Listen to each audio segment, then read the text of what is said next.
నాడు నేడు క్రింద దాన్ని ఎంతో డెవలప్ చేసింది జగన్మోహన్ రెడ్డి గారు. ఆయన కుమారుడైన జగన్మోహన్ రెడ్డి గారు నాడు నేడు క్రింద అక్కడ అద్భుతంగా ప్రతి స్కూలు కొన్ని వేల స్కూల్స్.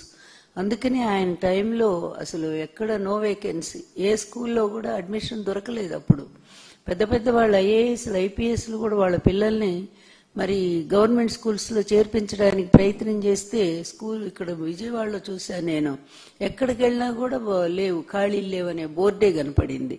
అంత అద్భుతంగా జరిగింది ఆనాడు విద్యా వ్యవస్థకు పెద్దపీట వేసిన ఆనాటి ముఖ్యమంత్రి జగన్మోహన్ రెడ్డి గారి పరిపాలన. ఇక్కడ ఈ తండ్రి కొడుకుల మెగా షోలు ఎక్కడ చూడలేక చస్తా ఉన్నారు జనాలు. వెళ్తారు అప్పుడప్పుడు, ఎందుకంటే పని బాట ఏం లేదు, వారానికి 5 రోజులు తిరుగుతారు, మరి చాపర్లో తిరుగుతూనే ఉంటారు. ప్రభుత్వ సొమ్ము ఇష్టం వచ్చినట్టుగా ఇప్పటికీ లోకేష్ 86 సార్లు 90 సార్లు ఆయన వెళ్ళాడు. పవన్ కళ్యాణ్ ఆయన అంతే, చంద్రబాబు అంతే. వీకెండ్ వస్తే ఎక్కడుంటారో కూడా తెలియదు. ఇదిగాక చాపర్లు తీసుకొని విదేశాలకు కూడా తిరుగుతున్నారు. అంతా ప్రజల సొమ్మే.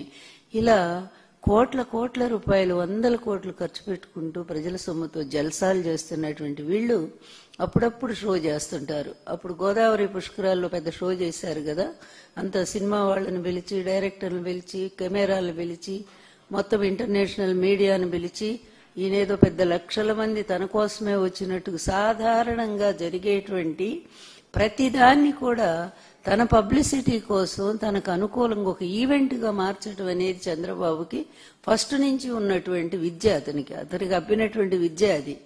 అదే విధానంలో ఆ రోజు అట్లా చేసి పాపం 29 మంది ప్రాణాలు గాల్లో కలిసిపోయేట్టు చేశాడు ఈ మహానుభావుడు ఇతని షో కోసం.